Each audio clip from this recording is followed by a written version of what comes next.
Então, prezados colegas gestores de órgãos públicos e talvez outros interessados e também técnicos, bom dia. Eu sou aí dos três da manhã o que tem menos tempo de Tribunal de Contas. Eu sou do concurso de 2006. Eu tomei posse em 2007 e aproximadamente pouco mais de 9 meses tenho atuado nessa área de licitações e contratações públicas. É uma área que realmente as pessoas têm medo de enfrentar, né? A lei de licitações tem aí mais de 130 artigos e milhões de incisos e parágrafos, então ela é realmente bem complexa. Mas nada é impossível, né? Inclusive, agora com o novo regulamento das contratações, em virtude das obras da Copa, já se fala que essa lei, em tese, tem os seus dias contados, tem o seu prazo de validade já estabelecido, visto que esse novo regulamento de contratações públicas ele é mais dinâmico e ele é mais moderno, né? A lei de licitações foi sempre muito remendada e modificada e alterada, mas nunca houve de fato uma formulação mais contundente, de modo que ela se tornasse mais atual e mais moderna para os dias de hoje, né? Com a nossa tecnologia, com as facilidades que hoje são mais acessíveis. A gente tem pouco tempo para trabalhar. O meu conteúdo é bem extenso comparado com os outros dois colegas. Espero que não encarem isso como uma aula. Também não é uma instrução, mas é um pouco de orientação. Na verdade, nós, como técnicos, temos que ficar um pouco temerário em expressarmos nossa própria opinião. Por mais que isso seja possível, isso é válido, isso é enriquecedor, mas, como o próprio nome diz, né, o ciclo de estudos da administração pública, promovido pelo Tribunal de Contas, então o objetivo vai, de alguma forma, trazer para vocês o entendimento do tribunal. Nem todos os conteúdos que eu vou tratar com vocês aqui, eles já foram encarados ou já foram submetidos à opinião, à avaliação ou julgamento do Tribunal de Contas. Alguns incisos relacionados à dispensa de licitação são realmente mais evidentes, são mais utilizados, então esses o tribunal já enfrentou com maior propriedade. Outros, até pela sua recente inclusão na lei, ainda não foram estabelecidos o entendimento próprio do tribunal, então a gente buscou na doutrina trazer elementos para auxiliar vocês. Mas é ainda uma lei em constante debate, em constante produção de conhecimento, um conteúdo que existem diversos veículos especializados, revistas, e então hoje se entende de uma forma, amanhã já se entende de uma outra, então é um conteúdo que tem evoluído, por isso que às vezes algumas dúvidas de vocês, elas não são nem sim, nem não. Elas vão ser um talvez, elas vão ser um pode ser, mas desde que realmente alguns elementos fiquem bem caracterizados e aí possam trazer a razão e a verdade para o lado do gestor. Acredito que aqui vocês sejam manejadores desse conteúdo ou interessados em manejá-lo ou estejam em vias de manejá-lo. Então, essa visão prática que a gente vem trazer para vocês, eu acho que é bem importante. Se alguém precisar revisar algum conteúdo que já foi dito, fique à vontade. Como regra, eu vou estabelecer um procedimento um pouco diferente com vocês, até porque eu gostaria de primeiro encerrar todo o conteúdo e depois voltar com as dúvidas. Eu faço questão que vocês realmente perguntem e tragam questionamentos, mas gostaria que eles fossem feitos após a apresentação. A gente volta ali o inciso comentado, a tela que ficou com alguma dúvida, e até para vocês também anotarem essa questão, a dúvida que vocês tiverem, para que não fique, assim, às vezes, um debate que foge um pouco do assunto. Às vezes, assim, a gente consegue focar bem e otimizar nosso tempo para, quem sabe, não ultrapassar do meio-dia. Se precisar, não tem problema, eu fico aqui, a gente pode ficar sem problemas. Mas o objetivo é otimizar e tentar encerrar esse conteúdo nesse tempo que a gente tem. Bom, não foi dito ainda em nenhum momento, mas existem, para a contratação direta, ou seja, sem a necessidade da adoção do procedimento licitatório, que é a regra, 3 opções. Uma opção seria as hipóteses de contratação dispensada, que são as do artigo 17 da lei, que tratam especificamente no caso de alienações de bens móveis e bens imóveis. Essa matéria a gente não está tratando aqui no ciclo. Outros são os casos de licitação dispensável, que são todas as hipóteses do artigo 24, e as hipóteses de inexigibilidade do artigo 25. O artigo 24, ele tem, como a gente viu ali, diferentemente do artigo 25, um rol taxativo, ou seja, não se admite outros casos em que a unidade gestora possa fazer uma contratação direta, sem a utilização do procedimento licitatório, que não sejam aquelas hipóteses, as 26 hipóteses abrangidas pelo artigo 24. Então, isso é muito importante. Não existe como justificar uma contratação direta que não seja por um dos 26 incisos do artigo 24. E, tendo em vista que nós temos esses 26 incisos, nós vamos trabalhar mais ou menos hoje 12 hipóteses de contratação direta com vocês, tentando ser o menos repetitivo possível. Então, para ficar bem claro, mais uma vez, o nosso roteiro, apresentar algumas hipóteses de dispensa, essas mais ou menos 12 que eu previ, destacar os requisitos necessários, o que seria fundamental para a utilização daquele inciso como fundamento da contratação direta, além disso, divulgar pré-julgados e também algumas decisões bem recentes mesmo, praticamente todas desse ano, do Tribunal de Contas do nosso Estado, e também trouxe alguma coisa do Tribunal da União. E só para ficar claro, então, gente, lembrando do artigo 37 da Constituição Federal, a unidade gestora, o poder público, ele tem o dever e a obrigação de, nas suas necessidades de contratação, utilizar-se do procedimento licitatório, visando a busca da melhor vantajosidade, da proposta mais vantajosa, que somente é obtida, em tese, quando há uma competição, quando eu possibilito que diversos prestadores possam me apresentar diversos preços, e aí, com base neles, eu contratar o melhor preço, ou o melhor serviço, ou o melhor valor, etc. Quando eu não tenho, então, a possibilidade de haver concorrência entre prestadores, que é no caso da inexigibilidade, ou quando o legislador me concede o direito de eu dispensar essa concorrência, nessas hipóteses, então eu posso contratar diretamente.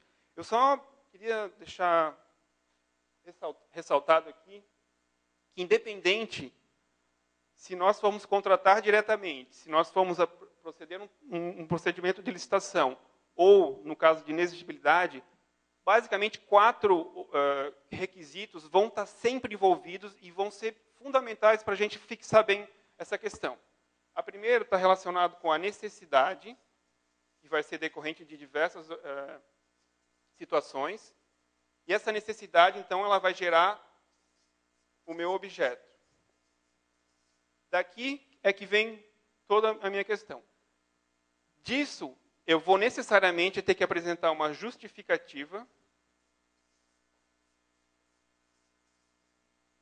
E essa justificativa, que é decorrente dessa minha necessidade, que vai gerar o meu objeto, ela vai estar sempre que está relacionada a um preço, a um valor.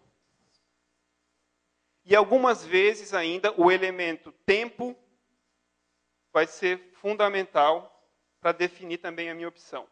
Então, mesmo que em algum desses incisos do artigo 24 não venha a expressão preço compatível com o mercado, preço compatível com o preço do dia, como a gente tem as hipóteses, sempre esses basicamente quatro elementos vão estar vinculados às minhas contratações que, porventura, sejam necessárias.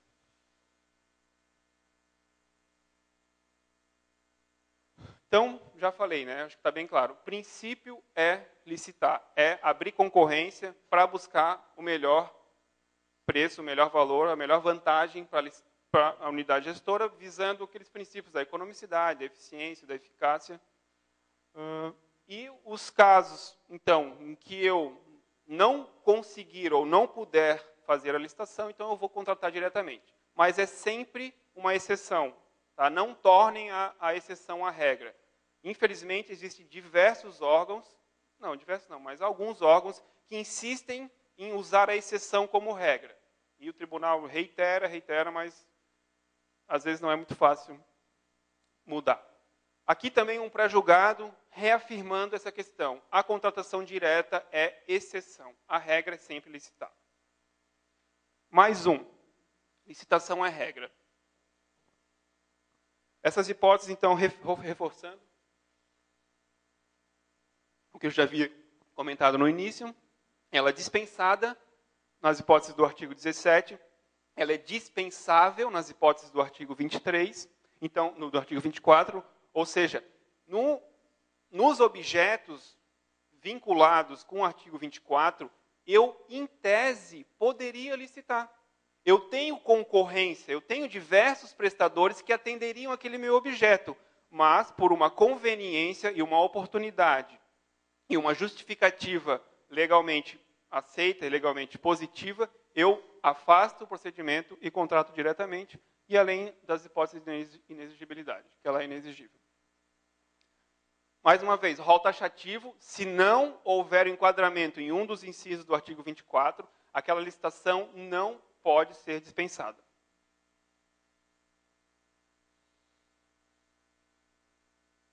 Então, aqui seriam todas as nossas hipóteses trabalhadas.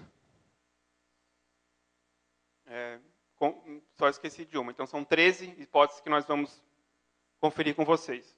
Rapidamente, então, a de valor, o Geraldo já comentou um pouco. Situação emergencial, que realmente é praticamente o mais comum encontrado, né? O gestor ele vê qualquer situação e tenta enquadrá-la na hipótese do inciso 4º, e isso realmente é bem preocupante, porque, como eu falei, a justificativa para o enquadramento no inciso 4º, ela tem que estar expressa, tem que estar velada, tem que ser fácil de identificar.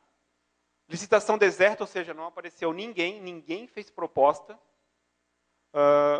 No caso de preços que foram oferecidos acima do máximo estabelecido no edital, que seria a hipótese do inciso 7º, quando eu contrato uma entidade da administração pública, no inciso 8º, alocação de imóveis, na verdade é a alienação e... na verdade, é compra e locação de imóveis, também pode ser dispensada, inciso 10. No inciso 11, quando o prestador ele abandona a obra e eu preciso terminá-la, também tem uma hipótese. Produtos perecíveis, hortifruti granjeiros, pão e outros produtos perecíveis também eu posso comprar por dispensa. No caso de eu contratar uma ONG, aqui no inciso 13, para prestar serviço social, tem essa possibilidade.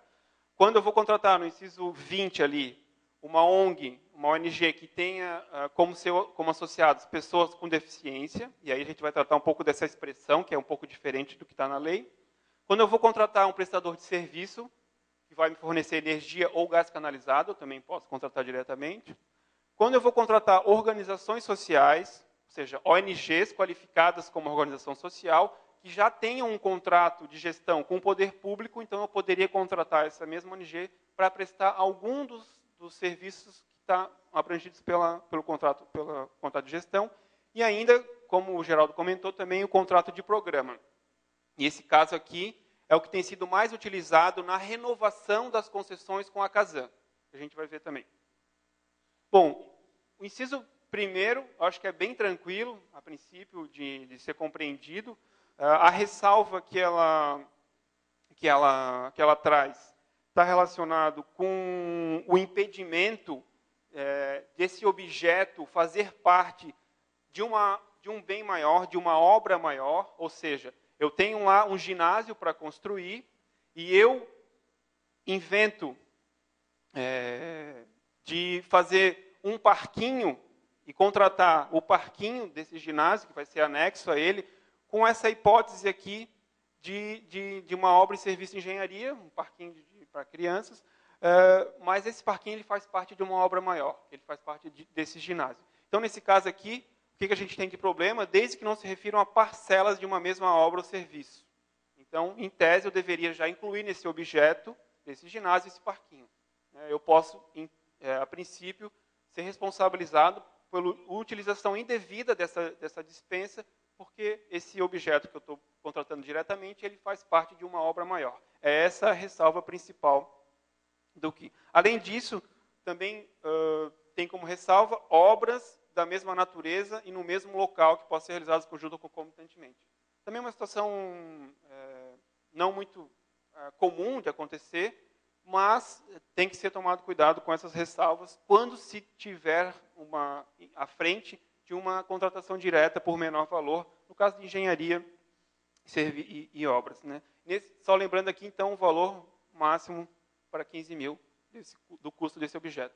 Aqui seriam para outros serviços e compras, então qualquer outro bem de necessidade da unidade gestora, no valor de 8 mil.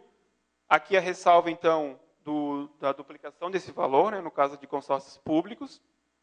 E qual que é a ressalva, qual que é o cuidado para a utilização do inciso 2º?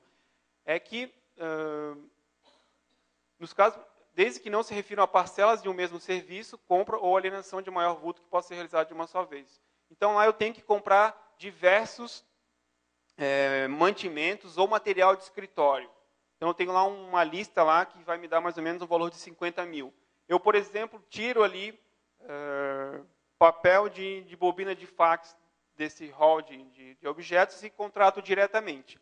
Eu posso, em tese, numa fiscalização, ou o próprio controle interno do órgão de vocês, observar que essa contratação desse objeto, papel de bobina, ele faria parte de um hall maior de objetos para suprimento do meu setor de papelaria, né, de manutenção do meu serviço. Então, essas são as ressalvas principais. Aqui, então, para julgar, a unidade gestora deve prever as contratações que realizará no curso do exercício. A questão de planejamento é fundamental. O planejamento vai repercutir diretamente na contratação do inciso 4º, como a gente vai ver. Sendo que as despesas decorrentes de objetos não usuais ou imprevisíveis podem ser contratadas através de dispensa de licitação. Então, o tribunal entende tranquilamente. Voltando, então, a essa questão do fracionamento. Tomem cuidado para que o objeto contratado diretamente não faça parte de um rol maior de contratações e objetos necessários para aquela unidade.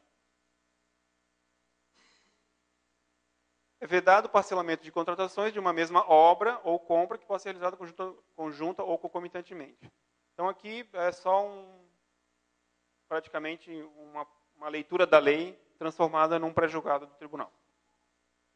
Aqui uma decisão que eu trouxe para vocês. Aqui, ó, denúncia, tal. Locação de imóveis formalizados por meio de dispensa de licitações, número tal, e elaboração não se enquadra no inciso 2 do artigo 24, contrariando tal. Então, vejam que, no caso, a unidade gestora utilizou-se incorretamente da justificativa. Né? Na verdade, aqui, a locação de imóveis, como a gente vai ver, se eu não me engano, no inciso 10. Bom, voltando, o inciso 4º trata, então, das hipóteses em que a unidade gestora pode contratar diretamente, havendo a configuração de uma situação denominada emergencial e uma situação denominada de calamidade pública.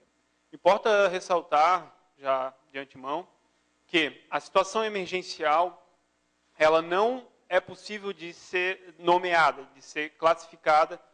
Não é possível eu descrever todos os casos em que eu poderia me enquadrar numa situação emergencial. Por outro lado, numa situação de calamidade pública, fica mais fácil de ser configurado, porque ela é decorrente de, normalmente, catástrofes naturais e, necessariamente, para que ela possa vigorar, o prefeito, né, o chefe do Poder Executivo, ele deve, então, decretar que o município encontra-se numa situação de calamidade pública, tendo em vista desastres naturais. Então, nessas duas configurações, eu posso usar. O caso mais comum, realmente, é a utilização do inciso 4º em situações emergenciais. Então, por exemplo, e apenas exemplificando, foram situações que eu não previ e que decorreram de N situações. Uma decisão judicial, por exemplo, que emperra ou que impede a continuidade de um procedimento licitatório que estava em curso de um objeto que eu tenho uma grande necessidade. Em tese, como essa licitação está trancada, eu poderia utilizar-se do inciso 4º para contratar aquele mesmo objeto, obviamente que por um período muito mais inferior, ou pelo menos enquanto durar aquela situação que está trancando meu procedimento ordinário de licitação, para ser utilizado. Poderia também utilizar-se numa situação emergencial de uma falha de funcionamento de um serviço, uma adutora que se rompe, uma ligação de energia que é interrompida, uma unidade de saúde que teve um aparelho, um equipamento danificado, etc., etc. Então, também seriam situações que poderiam ser configuradas como emergência. Além disso, situações, questões eletrônicas, né? Por exemplo, um computador que deu um problema, etc. É importante ficar muito claro que a justificativa para a utilização do inciso 4º, ela tem que estar muito bem elaborada para que o objeto que eu vou contratar, ele vai obrigatoriamente ser utilizado para, em tese, eliminar o risco que aquela situação de emergência criou para pessoas, para bens, e principalmente visando o alcance desse interesse público que está ameaçado, tendo em vista a situação emergencial. Então, o bem contratado diretamente tem que ser obrigatoriamente utilizado para resolver aquela situação emergencial.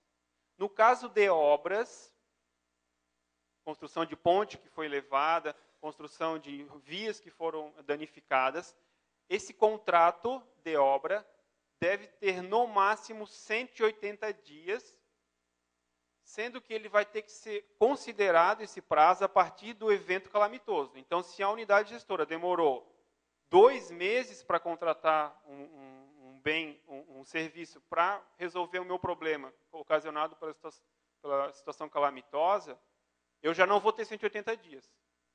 Eu já vou ter 120 dias. Então, é muito importante que esse prazo seja cumprido e, além disso, eu não posso prever prorrogação desse prazo.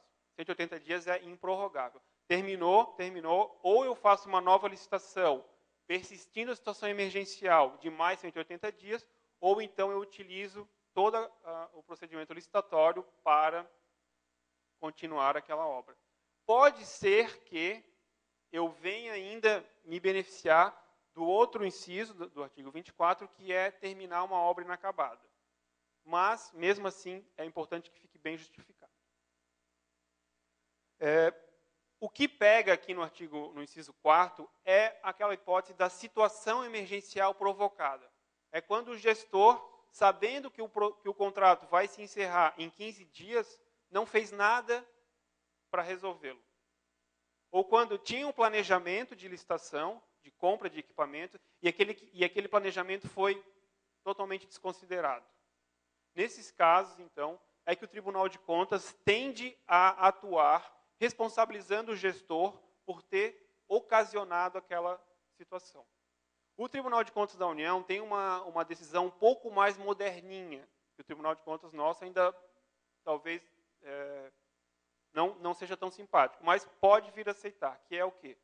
Que é liberar-se a licitação ocasionada por uma omissão do gestor, e, em ato contínuo, responsabilizar ou buscar a responsabilização do gestor pelo mau desempenho, por não ter cumprido alguma coisa que havia planejado. Então, libera-se a contratação, até porque a situação emergencial ela existe, mesmo não tendo sido criada por fatos imprevisíveis, foram previsíveis, mas deixou-se de se manejá-los.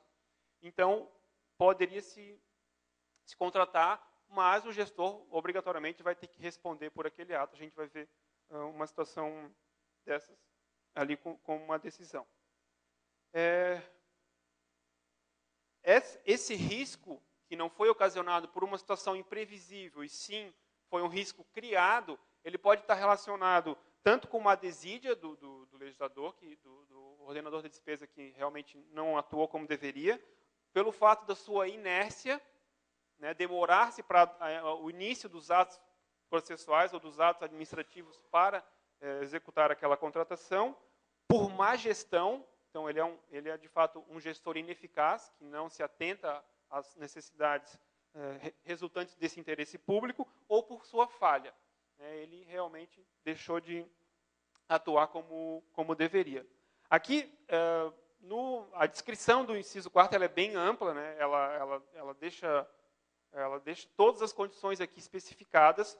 É claro que o preço dessa contratação, como a gente viu lá, ele sempre vai ter que ser considerado. Eu não vou poder contratar, mesmo numa situação emergencial, com valores acima do mercado. Isso não é motivo, a situação emergencial não é motivo para eu gastar mais do que, em média, se gasta com aquele objeto.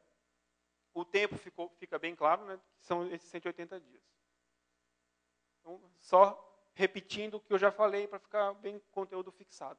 A emergência não tem uma situação específica, pode ser qualquer situação que necessite de uma urgência, como eu falei. Calamidade pública não, é uma situação anormal, ocasionada por um desastre natural, que vai afetar a segurança e a saúde pública. E é reconhecida por meio de um decreto que declara que aquele município está em calamidade pública. A emergência poderá resultar de um prejuízo, então, ela vai me levar a um prejuízo que eu preciso evitar. E vai comprometer sempre a segurança de pessoas, serviços e instalações.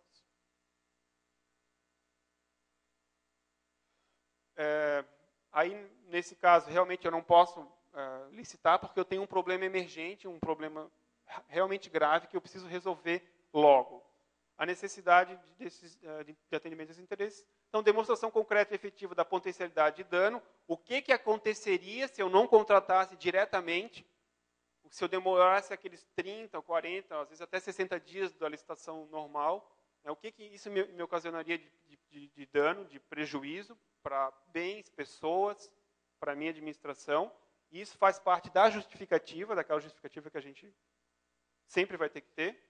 E demonstração de que a contratação seria adequada para eu evitar esse risco. Como eu falei, existem casos em que o gestor contribui para a criação desse risco. São esses casos aqui que eu já comentei. O prazo, 180 dias contados a partir do que o fato aconteceu. Tá? Não é a partir da assinatura do contrato. Tomem cuidado com esse prazo. Prorrogação vedada e, se a emergência, então, continuasse, essa situação ainda não for resolvida nesse prazo, em tese eu poderia novamente contratar. Mas eu vou precisar fazer um novo contrato, mas é importante que essa situação fique bem caracterizada. Aqui, então, jamais a inércia do administrador poderá justificar a adoção de contratos emergenciais. Então, aqui seria realmente essa posição do Tribunal de Contas do Estado, tá? Que a inércia não justifica a contratação emergencial.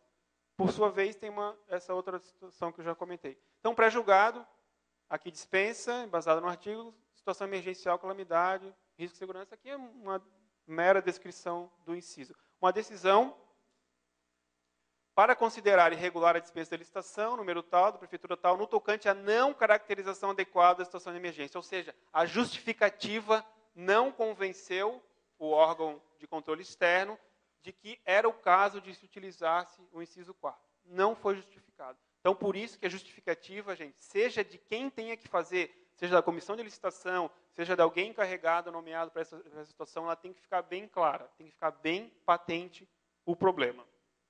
Daí aqui, uma aplicaçãozinha de multa em face da não caracterização da situação de emergência. Então, é o que mais acontece.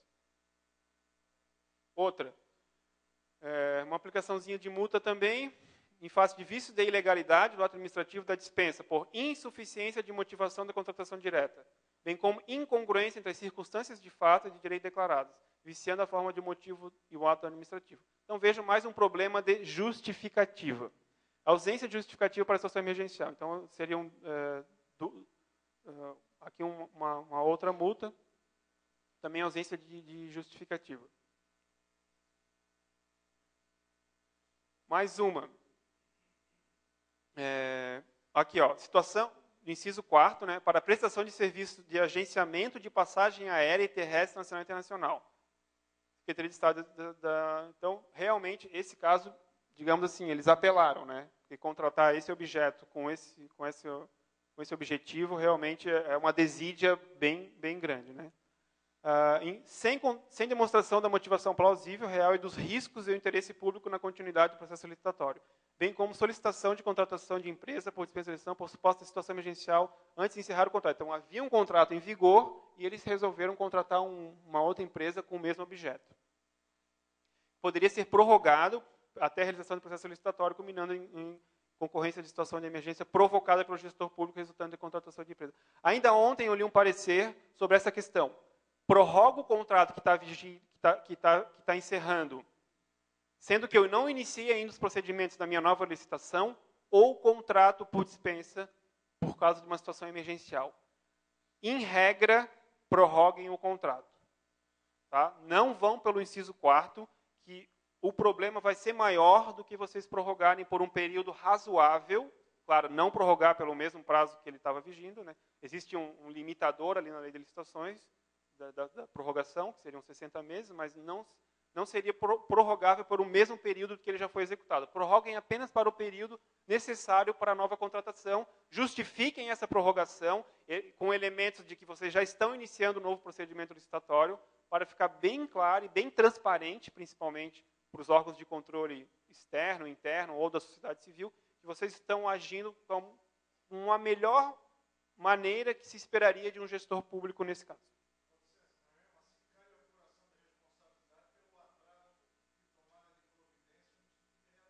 Com certeza, com certeza.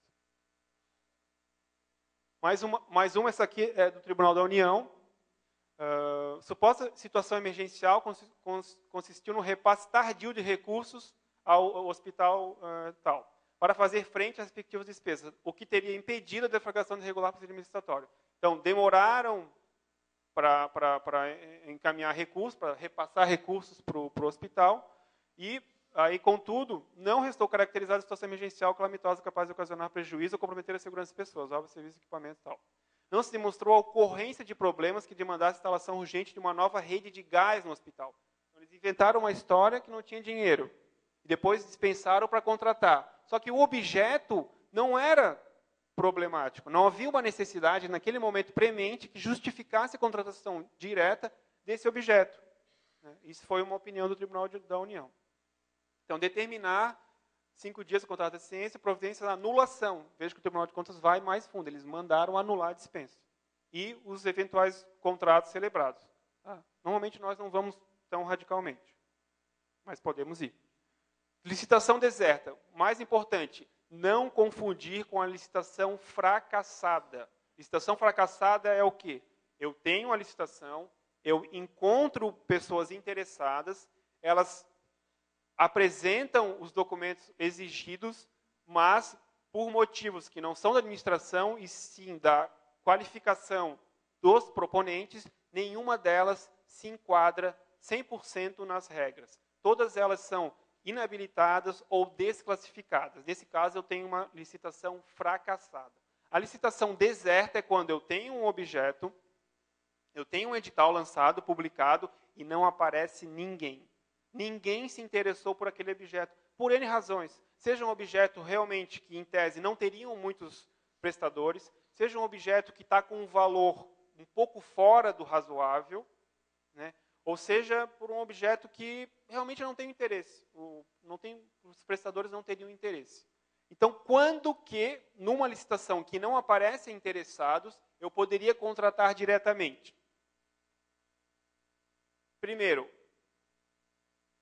eu não posso repeti-la, porque a repetição dessa licitação, com todos os prazos necessários, ela, em tese, levaria a uma situação emergencial. Ou seja, aquele objeto, aquela necessidade que eu tenho, ela é premente. Ela não comporta aguardar mais um novo ciclo de licitação. Ela não comporta. Então, eu tenho que justificar. Isso é muito importante. A justificativa do inciso 5º, quando não aparece ninguém, é: se eu publicar novamente esse edital, o objeto o problema que eu preciso resolver com aquele objeto, ele vai me ocasionar um dano muito maior do que se eu não dispensar essa licitação. O que mais? Repetindo, então. Licitação infrutífera, cuidado para não se confundir com fracassada. Tá? Deserta. Inciso 5º, licitação deserta. Ninguém apareceu, prejuízo se a licitação for repetida, ou seja, eu vou ter um dano, eu vou estar deixando de atender o interesse público, que é relevante, se eu lançar novamente essa licitação. E, mais importante, a minuta do contrato, naquele edital em que não apareceu nenhum interessado, tem que ser exatamente igual ao contrato que eu vou celebrar com aquele prestador diretamente. Nesse caso, eu vou ter que chamar alguém, vou ter que ir lá, vem aqui. Eu preciso desse objeto que tu tem. Quero contratar diretamente. Esse aqui é a regra, esse aqui é o preço máximo que eu vou pagar por esse objeto. Essas aqui são as cláusulas contratuais. Aceita? Não. Vou procurar outro. Eu não posso mudar essas regras. E no caso da justificativa do inciso 5º, necessariamente os órgãos de controle vão ter que fazer essa comparação entre o contrato assinado, mediante a dispensa, e aquela minuta de contrato no edital que foi lançado publicamente. Se houver qualquer diferença, vai gerar responsabilidade. Tá? Então, só aqui embaixo, para ficar claro, a diferença entre licitação fracassada, todos inabilitados, há interesse, há empresas interessadas, mas nenhuma habilitada, e a licitação deserta. E no caso de licitação fracassada, eu tenho outras opções para resolver essa questão, que a gente vai ver. Qual que é a solução quando eu tenho uma licitação fracassada? Não é contratar diretamente. Tá? Primeiro, eu posso repetir, eu posso lançar novamente aquele edital, fazendo alguns ajustes. Vai que eu constatei que o meu preço realmente estava inadequado. Vai que as comprovações da qualificação técnica, ou seja, se aquele prestador consegue ou já atendeu aquele mesmo objeto em outra circunstância, elas estão muito exigentes, estão pedindo uma qualificação técnica que foge do comum. Então, nesse caso, eu posso reformular o edital ou lançar de novo a primeira opção. Segunda opção da licitação fracassada. Eu, utilizando-se da prerrogativa do parágrafo 3º do artigo 43, eu procedo diligências para que seja esclarecida alguma situação, alguma justificativa apresentada, algum documento apresentado que ocasionou a desclassificação ou a sua inabilitação. E o mais comum é eu abrir um prazo, conforme o parágrafo 3º do artigo 48, de 8 dias, podendo ser até de 3, no caso de convite, para que as empresas interessadas, que foram inabilitadas, me apresentem nova documentação. Que elas tenham mais um prazo para comprovar que se enquadram naquelas qualificações jurídicas, técnicas, financeiras que eu estou exigindo para garantia de que o contratante vai atender o meu objeto. Mais importante ainda é que, quando a licitação for realmente considerada deserta, não for possível repetir o edital e eu cumprir as mesmas regras de contratação que foram previstas anteriormente, que seja feita uma publicação de declaração de que aquela licitação foi deserta. Eu preciso publicizar esse ato de que foi deserta, inclusive juntando esse documento que foi publicado na imprensa oficial no meu procedimento interno para a contratação direta.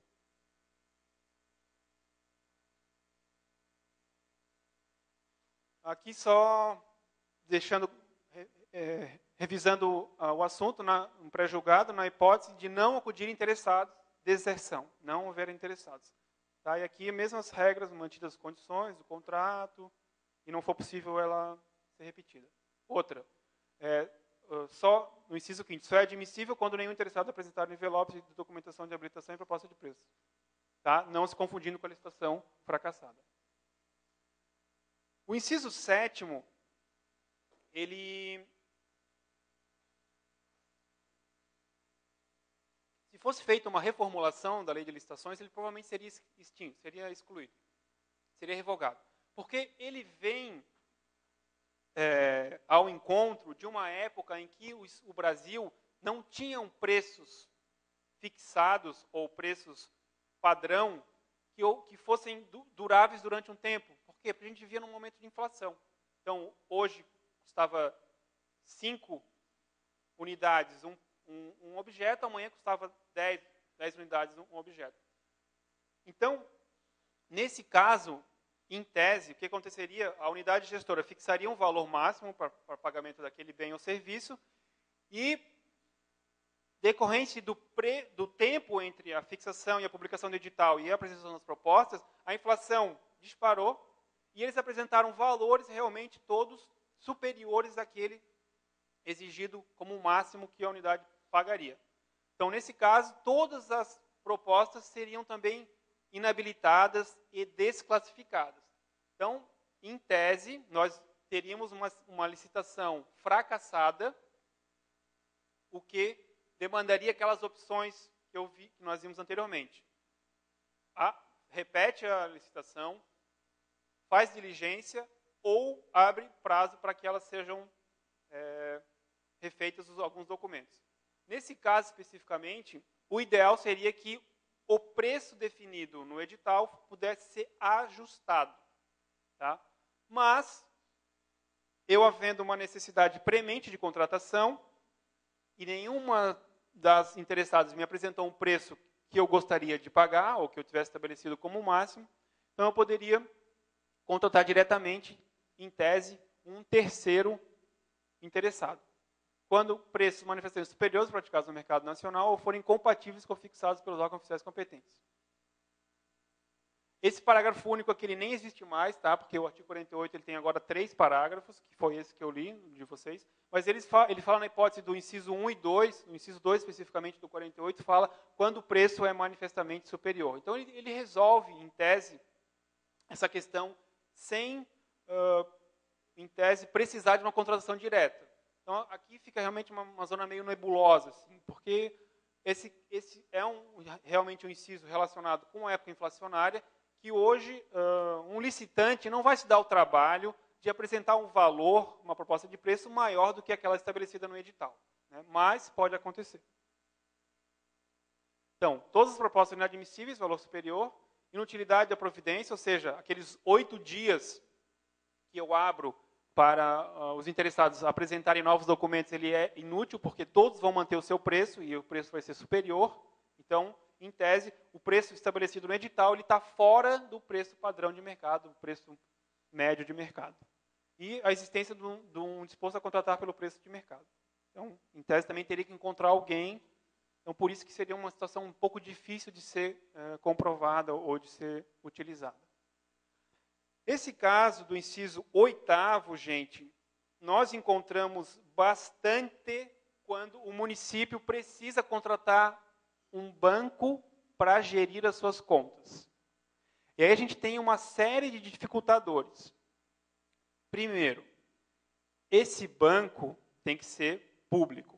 E hoje a gente só tem a Caixa Econômica como, de fato, um banco público por natureza. Né? O Banco do Brasil ele já está em outra categoria. Só que tem algumas regras aqui no inciso 7º, 8º, que nem sempre permitem o órgão gestor a contratar a Caixa Econômica. Primeiro que tem o entendimento que, como a Caixa Econômica, mesmo sendo um órgão público, desempenha atividades econômicas e, em tese, busca o lucro, por ela ter essas atividades econômicas, ela necessariamente não pode, pela Constituição, ter benefícios, ter regalias maiores do que uma outra empresa, um outro órgão público com atividades financeiras que também desempenharia essa missão. Então, em tese, para a contratação de banco, eu sugiro que vocês licitem e não contratem pelo inciso 8º, porque o tribunal tem reiterado problemas na contratação de banco. Aqui, eu estou citando esse caso, mas aqui, na leitura do inciso 8º, ninguém vai perceber que é banco, porque não está dito isso, mas é o que a prática tem demonstrado. Então, quais são as regras de contratação direta nesse caso? Obviamente que o contratante tem que ser um órgão público, né? Nesse caso, de direito interno, e o contratado tem que produzir bens e serviços que são realizados para atender necessidades da administração pública. Então, esse órgão contratado, ele tem que ter sido criado para atender essas necessidades que o órgão gestor contratante precisaria. Além disso, ele tem que ser criado, o contratado, para esse fim específico e com data anterior a 93. Além disso, tem uma outra discussão, que é da inconstitucionalidade, em virtude desse lapso temporal aqui, que colocaria em pé de desigualdade outros organismos criados também depois da lei de licitações para a mesma finalidade. E aqui o preço fica bem claro, né? Eu não posso contratar sem a justificativa desse preço. Aqui, aquisição de bens e serviços. Obra, não. Então, eu não posso contratar um organismo público para desempenhar a obra. Só bens e serviços. A exclusão de sociedades de economia mista em empresas, com relação ao contratante. Tá, então, o contratante não pode ser sociedade de economia mista ou empresa pública. Mas o contratado, em tese, poderia. Tá? Contratada, pessoa jurídica criada para fim específico, tal, antes da lei, e a contratada não pode exercer atividade econômica, fosse o que dispõe. Porque se a contratada exercer atividade econômica, aquela licitação realmente está problemática, ela teria que ser feita por meio de licitação. É por isso que tem, então, essa questão meio nebulosa, assim, Caixa Econômica, pode ou não pode gerir? E que serviços poderiam ser contratados diretamente pela Caixa Econômica? Tem algumas decisões que entendem que apenas a arrecadação de receita e o pagamento de salários poderia. Mas tem um entendimento que diz que mesmo nesses casos, que sejam o máximo permitido, como a Caixa Econômica é um ente que exerce atividade econômica, ela teria que ser, deveria que haver uma concorrência para a prestação desse objeto.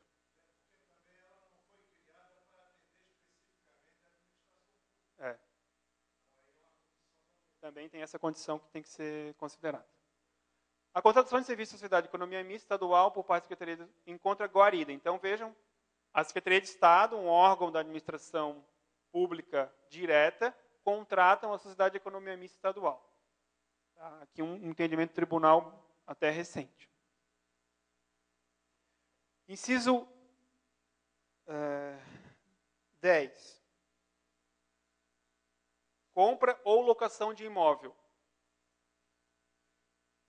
A justificativa também dessa contratação direta, ela tem que estar resguardada nesses seguintes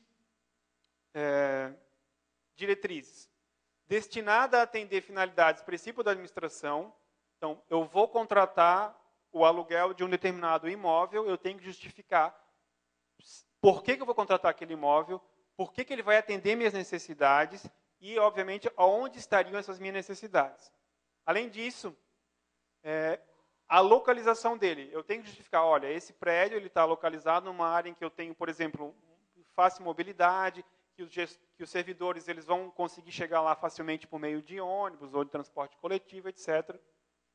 Além disso, o preço seja compatível, então eu vou estar pagando um aluguel que é um aluguel normal de mercado ou um preço de aquisição que também seria um preço razoável. Obviamente que nesse procedimento dessa justificativa do inciso 10, eu preciso ter uma avaliação prévia. E aqui vem aquelas mesmas histórias já comentadas pelo Sandro. Quantas seriam o número mínimo de avaliações? Eu sugiro 3. Por quê? Está na lei? Não está. Mas um órgão de fiscalização que fosse avaliar essa licitação, se ela está legalmente ok, ao encontrar 3 avaliações, sendo que uma foi 100, a outra foi 90, a outra foi 80, e a unidade gestora contratou por 90, ok. Eu contratei bem na média, perfeito. Se eu contratei por 80, melhor ainda. Contratei por um preço menos, ou o menor do preço das avaliações. Então, é importantíssimo que não juntem apenas uma avaliação. Uma avaliação não vai dar subsídios e elementos para um órgão fiscalizador concordar com aquele tipo de contratação. Então, só para repetir, a justificativa tem que englobar a questão do atendimento de uma finalidade administrativa. Eu vou contratar, eu vou alugar aquele imóvel porque vai atender a minha necessidade, por exemplo, de um centro de referência da assistência social, um CRAS. Então, eu vou lá alugar um prédio para instalar o CRAS. Eu tenho que, esse CRAS, se ele tiver, por exemplo, num bairro de classe média alta, vai ser suficiente? Vai ser razoável a localização dele? Não vai. Então, ele tem que estar inserido numa localidade, numa comunidade, em que realmente os seus usuários daquele centro estejam próximos, estejam com fácil acesso. Então, repetindo os requisitos. Imóvel deve se destinar ao atendimento das finalidades da administração. Primeira questão a ser justificada. A necessidade da instalação com relação à sua localização também tem que estar justificada. A compatibilidade do preço que eu pretendo pagar tem que estar justificada também. E, além disso, todos esses elementos devem integrar esse procedimento, esse processo interno para fins de contratação. Aqui um pré-julgado. Nada obsta ao poder público efetue a locação de imóvel com pessoa jurídica ou física. Então, aqui o contratado não tem nenhuma restrição. Eu posso contratar um imóvel que é de uma pessoa física. Está lá no nome dela, a escritura, tudo bem, ok. Na forma como dispõe, restrita... não. Ah, tá. Aí tem uma questão de renovação aqui da contratação que não vem ao caso agora. Vou explicar o que quer dizer essa questão da renovação aqui. Aqui, então, aplica-se o disposto nos artigos no que couber aos contratos de seguro, financiamento e locação, seja locatários e mais cujo conteúdo seja regido predominante por norma de direito privado. Então, aqui é só uma questão de renovação. Aqui uma decisão que é mais importante. Considerando que as alegações de defesa não conseguem elidir a irregularidade, haja vista não se tratar o caso de dispensa de licitação previsto no inciso 10. Tá? Então, provavelmente, aqui, supostas irregularidades no processo de dispensa de licitação, objeto, aquisição de imóvel para a sede administrativa do Poder Legislativo Municipal. Então, aplicou uma multa aqui, até uma multa relativamente alta, para o Tribunal de Contas, em face da compra de imóvel para a instalação da Câmara Municipal de Garuva por meio de dispensa de licitação, atender o disposto no artigo 10. Então, provavelmente, o que acontece? O município não justificou adequadamente, ele havia outras opções de imóveis no mercado. Em tese, havia uma concorrência, então eu tenho ali 2 ou 3 prédios que poderiam servir para a minha finalidade. Então, nesses casos, a análise do Tribunal de Contas entendeu que havia possibilidade de competição, não havia uma justificativa plausível para enquadrar-se na finalidade da administração, na necessidade da instalação, na sua localização, e o tribunal, então, entendeu que foi uma contratação irregular. 11, acabando. Remanescente de obra. Então, eu tenho um contrato por meio de licitação e por algum motivo que é da minha causa ou da causa do contratante, esse contrato é encerrado e a obra fica sem ser finalizada. Nesse caso, o que é importante? Eu não posso chamar alguém que não tem nenhuma relação com o contrato original, com o edital de licitação inicial. Eu, obrigatoriamente, tenho que chamar o segundo, o terceiro, o quarto, o quinto, quantos habilitados e classificados existirem. Em tese, eu tenho que chamar pela ordem. Então, contratei o primeiro, não deu para continuar até o final. Encerrou o contrato, rescinde, chama o segundo. Qual que é a regra? O segundo, obrigatoriamente, tem que aceitar as condições estabelecidas para o primeiro contratante. Nesse caso, gente, como eu vou repetir, não pode chamar alguém que não participou da licitação. Se nenhum dos que ficaram classificados aceitar a proposta daquele que foi vencedor, infelizmente eu sou obrigado a contratar, a licitar novamente. Eu não consigo utilizar a justificativa do inciso 11. Então vamos voltar. Remanescente de obra, serviço ou bem. Então eu estava lá fornecendo 50 carros, chegaram 40, faltou 10. Vou chamar o segundo colocado. Tá? Pode ser obra, serviço ou bem.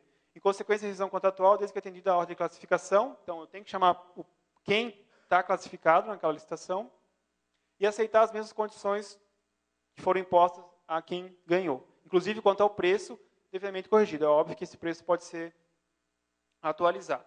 Então, aconteceu uma rescisão contratual num contrato que estava vigente em curso. Primeiro, eu sou obrigado, então, a continuar aquela obra, o serviço ou o fornecimento do bem. Eu chamo o próximo colocado. Segundo colocado, empresa Y, aceita contratar com preço tal, na condição tal, no prazo tal. Como foi? Como estava acontecendo? Não. Chamo o terceiro. Não. Chamo o quarto. Aceito. Ok. Contratou diretamente. Quarto não quis, acabou. Não tem mais ninguém classificado. Nova licitação. Não tem outra opção. Então, existência de uma licitação anterior, contrato firmado com o licitante vencedor, execução do contrato já iniciada, obviamente, observância à ordem de classificação, contratação, saldo que falta para terminar a entrega do bem ou a obra e aceitação das condições. Bom, 12. Contratação de perecíveis. Então, eu tenho lá uma necessidade pontual, tá? Não é uma necessidade constante. Por exemplo, eu sou um órgão que organiza eventos dentro de uma estrutura de gestão municipal e eu tenho uma necessidade de todo mês oferecer um coffee break. Isso não é uma necessidade pontual. Tá? Eu vou precisar licitar dentro do meu planejamento em contratar uma empresa de pelo menos durante um ano para me fornecer esses alimentos para o meu coffee break. Então, o que me habilita a contratar com base no inciso 12? Primeiro que o objeto ele está definido, ele não permite outras situações. É hortifruti granjeiro, pão e outros gêneros perecíveis. Aqui a ressalva é, eu não posso contratar com base no inciso 12 bens para estocar. Então, se eu tenho um bem lá que dura 6 meses, 1 ano, mais de 1 ano, eu não posso contratar por isso. Isso aqui é bem que dura 1 mês, 2 meses, no máximo, até pelo seu próprio nome, como fala, perecível. Segundo requisito, eu preciso ter uma licitação em curso, ou que eu já estou iniciando, eu já estou os primeiros procedimentos para iniciar uma licitação para aquisição desses gêneros, e eu tenho que demonstrar isso na minha justificativa, ou eu tenho uma licitação em curso já acontecendo, com publicação, prazo de análise ou prazo recursal, e eu tenho uma necessidade premente, pontual, de atender com esses objetos, hortifruti granjeiro, pão e outros gêneros. Então, eu posso contratar diretamente, obviamente com um prazo de fornecimento super curto, apenas até eu concluir aquela minha licitação que está em curso, e aí sim eu tenho justificativa razoável. Obviamente que o preço também da contratação tem que ficar dentro do padrão de mercado, então eu sou obrigado a justificar o meu preço, e o tempo de contratação tem que ser só até eu encerrar a licitação maior que está por trás. Então, repetindo, exceção para a aquisição desses produtos até a realização da nova licitação. Então, tem que constatar essa justificativa. Deve haver uma licitação em curso, né, ou independente da fase, mas ela já deve ter sido iniciada. O objeto não comporta estocagem, então eu não posso comprar para estocar, e o valor compatível com o preço do dia. Aqui o inciso fala em preço do dia, né? Naquela ideia de que os preços variavam diariamente, num período inflacionário, então aqui seriam justificar o preço com uma tabela aí de feira ou de padaria. Hoje o pão é praticamente tabelado, né? Então é fácil de justificar. 13. Contratação de uma ONG para serviços sociais. Basicamente, é o que é mais utilizada esse inciso, o inciso 13. Então, unidade gestora, preciso contratar uma entidade para prestar um serviço de acolhimento de crianças e adolescentes, por exemplo. E eu conheço uma entidade que presta muito bem esse serviço, que tem referência, que já prestou esse serviço em outros municípios, que tem know-how, que já ganhou títulos. Eu posso me utilizar do inciso 13 para contratar essa ONG para desempenhar esse serviço de acolhimento institucional no meu município. Tá? Não é chegar e contratar diretamente, eu tenho que justificar a minha necessidade, por exemplo, de atendimento desse acolhimento, vai que o Poder Judiciário já demandou que eu faça isso, vai que a unidade que havia fechou, foi encerrada, eu não tenho mais oferta desse serviço no meu município, então eu preciso justificar esse objeto. Ok, justifiquei o objeto, vou justificar a contratada. A contratada tem um renome, tem uma referência local, estadual, nacional. Ponto. Ok, justifiquei o caráter, né, e a perspectiva da contratada. Vou justificar o preço. O preço que eu vou pagar por aquele serviço vai ser pela unidade. Né? Quantas crianças eu vou atender, adolescentes, e eu estabeleço um preço padrão mensal. Então, vou fazer uma referência. Quanto que, por exemplo, uma outra prestadora daquele serviço cobraria em outro município, em outra região, ou dentro de uma micro-região. Vou fazer uma comparação, vou ver, tá ok, preço justificado, então eu poderia contratar. Aqui, eu comentei esse caso de ação social, mas também permitiria pesquisa, ensino e o desenvolvimento institucional é que trata-se, a doutrina e a jurisprudência entendem que essa expressão desenvolvimento institucional está relacionado, então, com ações sociais. Dentro daquilo que a própria Constituição Federal previu como os objetivos primordiais da federação, como aquilo que o interesse público deve perseguir, etc. O que é o mais importante, além do que eu já falei, com relação a esse assunto? É que o objeto pretendido pela administração pública, decorrente da sua necessidade, tenha relação direta com os objetivos estatutários daquela ONG, com a sua finalidade institucional. Então, pode ser a entidade mais renomada, mas se dentro das suas finalidades estatutárias não prevê alguma relação, alguma conferência entre o objeto que eu preciso e as suas finalidades estatutárias, essa contratação pode vir a ser contestada, e a gente tem alguns casos. Instituição brasileira, não posso contratar, no inciso 13, estrangeiro, sem fins lucrativos. Inquestionável reputação ético-profissional, comprovada por meio de experiência, de títulos, de currículo, de publicações, etc. No seu regimento, conforme o estatuto, né, vai estar dito que ela desenvolve pesquisa, ensino, desenvolvimento institucional, ou ainda que seja dedicado à recuperação social do preso. Esse inciso, ele vai um pouco mais, né, ele fala também no caso de recuperação social do preso. Aqui eu vou até citar um exemplo da CAT, talvez vocês já tenham ouvido falar, que é uma ONG que trabalha no Brasil inteiro, e ela retira das unidades prisionais 10, 15 presos, leva para um outro tratamento, e os resultados são bem significantes com relação à sua ressocialização. Além disso, o objeto contratado, como eu falei, o objeto, a necessidade pública tem que ter relação direta com o objetivo, a finalidade social daquela ONG, seja pesquisa, ensino ou ação social. Aqui a questão do desenvolvimento institucional, que, como eu falei, né, o que ele é? Basicamente, ações sociais. Aqui, a expressão desenvolvimento institucional está relacionada à implementação direta de alguma forma de ação social que tenha sido especificada direta no texto constitucional, interesse do Estado. A título exemplificativo, deve ser precedido de licitação, contratações cujos objetos se refiram a atividades rotineiras. Então, né, atividade rotineira não seria o caso. Outra, não encontra amparo legal contratação de laboratório de universidades para fornecimento de medicamentos a órgãos ou entidades estaduais ou municipais. Pois o objeto não tem vinculação com o serviço de ensino, pesquisa e desenvolvimento. Fornecimento de medicamentos, gente. Licitação, né?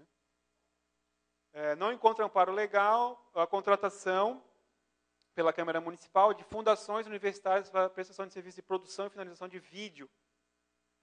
Milhões de empresas aí que fazem esse trabalho. Outro, contratação pelo município de fundação de empreendimentos científicos e tecnológicos com propósito de desenvolvimento de plano diretor.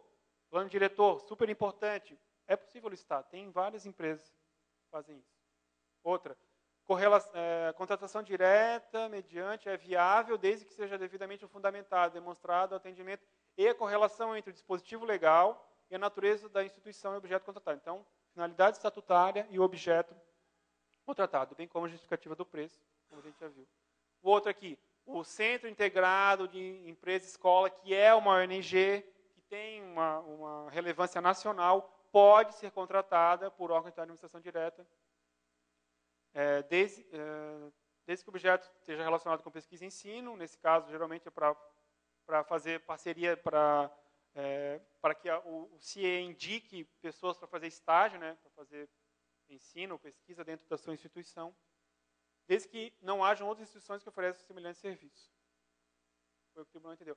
Essa daqui é uma decisão do Tribunal da União. Lista a contratação direta de entidade para a realização de serviços afetos a seu conjunto de competências, desde que demonstrada a correlação entre o objeto contratado e as atividades envolvidas pela empresa. Nesse caso, foi contratar o Instituto de Pesquisa Pública e Desenvolvimento Socioeconômico do Espírito Santo, execução de ações de qualificação profissional, realizado com o ProJovem, né? O ProJovem é um programa bem comum, tem em vários municípios também. Então, aqui, são importantes para certificar que a entidade não foi criada recentemente com propósito... Aqui, eles exigiram uma série de requisitos para comprovar que esse IPES aqui, ele realmente faz um trabalho sério, reconhecido, com respaldo, com resultados, e aí justificou adequadamente essa contratação. Outra, a contratação direta efetuada com suporte permissivo no inciso 4 pressupõe a existência de um nexo entre o objeto e as atividades desenvolvidas pela entidade, né, conforme seu estatuto. Constou a celebração do contrato firmado pelo Instituto de Pesquisas Espaciais com a Fundação Ciência e Aplicação e Tecnologias Espaciais, a FUNCAT. Nesse caso, eles consideraram irregular essa contratação, sem comprovação da correlação entre o objeto da avença e as atividades de ensino e pesquisa envolvidas. Então, realmente estava bem distante o objeto com quase penúltima, número 10. Esse daqui é bem específico, porque fala de contratação de associação, mais uma ONG ou fundação também, tá, gente? Entendam-se bem amplo. De portadores de deficiência física, ou pessoa com deficiência, a expressão usualmente correta, utilizada, para prestar serviço ou fornecer mão de obra, mesma coisa, justificar o preço, justificar a necessidade, então pode contratar diretamente com dispensa. Outro caso é o do 22, fornecimento de energia e gás natural é tranquilo, então a unidade gestora pode contratar a Celesc ou a SC Gás para prestar esse serviço também, considerando também a justificativa da necessidade, do preço. O outro caso aqui é no caso de celebração de contrato de... Então, assim, eu fiz uma licitação, ou fiz um concurso de projetos, como a lei fala, para contratar uma organização social, que é uma ONG com uma qualificação específica, chamada de organização social, para desempenhar algum objeto. Tá? E isso fica registrado, esse contrato entre a organização social e a unidade gestora chama-se contrato de gestão. E ele vai prever uma série de atividades. Um outro ente público da mesma esfera, da mesma unidade gestora, ele tem interesse em algum daqueles serviços contratados pelo contratante, naquele contrato de gestão, com aquela organização social. Então, em tese, eu poderia, com base nesse inciso 24, contratar aquela organização social que já foi anteriormente contratada por um outro órgão para desempenhar algum serviço daqueles previstos dentro do contrato de gestão. É isso que fala esse inciso 24.